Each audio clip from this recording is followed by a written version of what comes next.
you caught me in the middle of setting up this acoustic guitar.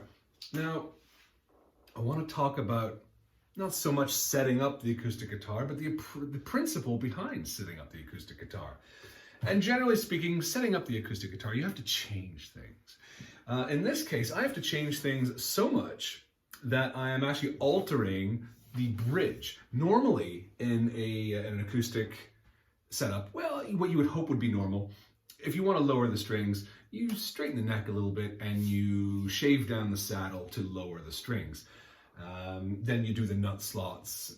That's the crux of it. There's probably some nuance there that is not necessary for this discussion. What I'm talking about today, the discussion is about being really precious about a guitar. Now this is a Simon and Patrick luthier acoustic. I have no idea what they cost. Don't care. Customer wants it to work. I'll try to make it work. It's in fairly decent condition. It had a few, there's some air gaps in the frets and it needed a little bit of leveling. And then there might be a tiny bit of a twist in the neck. And the more that I hear myself say it, it sounds like it's not a very good guitar and it needs a lot of rescuing. But for the price of what it cost to undertake all these repairs by yours truly, Mr. Cheap Ass, it's probably worth doing because you don't have to buy a whole new guitar.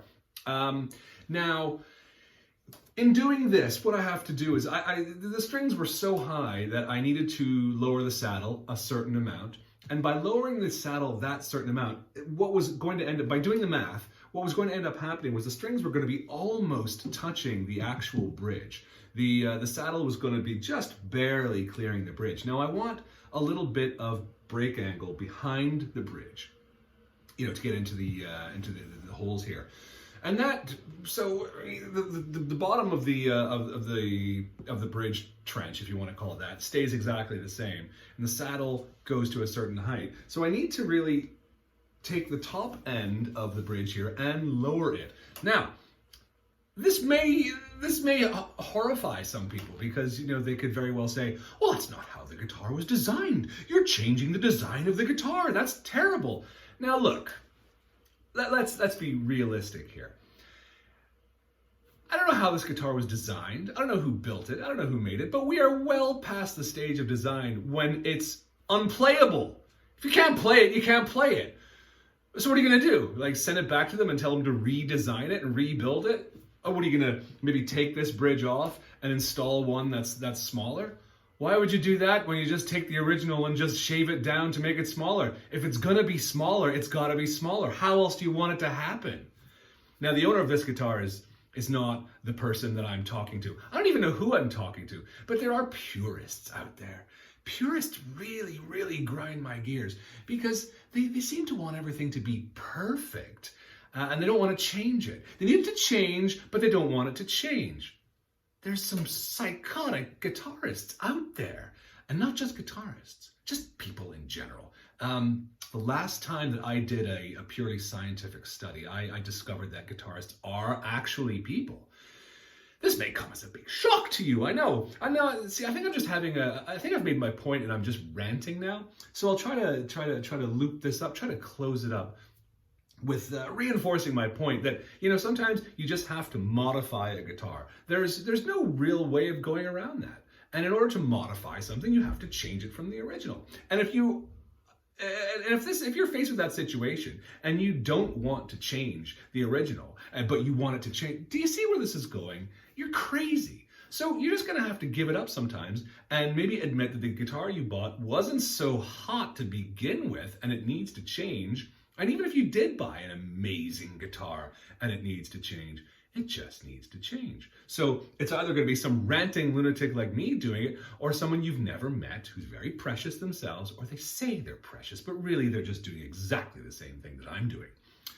And I could have said, just throw it in the bin. Throw it in the bin. There's a bit of a twist in the neck, and there's a fall and a rise in the fingerboard, and just talk to the customer, I suppose, and say, well, how are you going to use this guitar? In this case, I will already warn the player that, beyond the 12th, 13th fret, it's going to be like the wild, wild west. There's no point, I think, in going beyond there. And he said, oh, I barely play beyond the 7th fret. Anyway, all right, there's my target. So now I'm just setting the thing up, and I know what my parameters are, and it's all good and all fine. And isn't that better than shipping it off to some faceless person who you can't speak to? So the compromise is you change your guitar and you talk to a lunatic like me. So with that, I bid you adieu.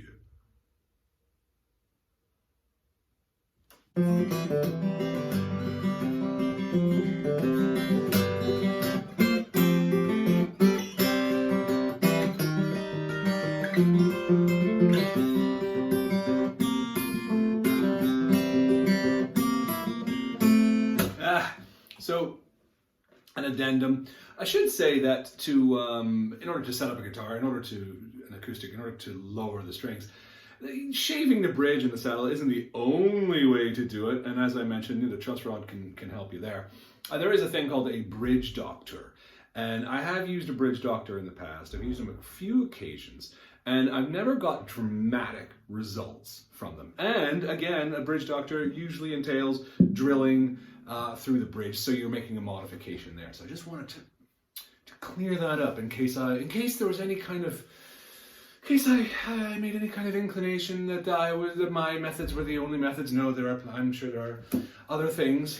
Mine are obviously the greatest, but that's up for discussion, I guess. But yes, the guitar itself, it turned out better than I expected. I said that it was going to be like the Wild Wild West down low here. Turned out to be okay, tiny bit of buzzing. I was expecting a hell of a lot worse because there was a dip in the fingerboard, but we're not bothered about that. And overall, came up really well. As you heard, it's playable. Before it was you had to have fingers of steel and all that. So yeah, call that an addendum.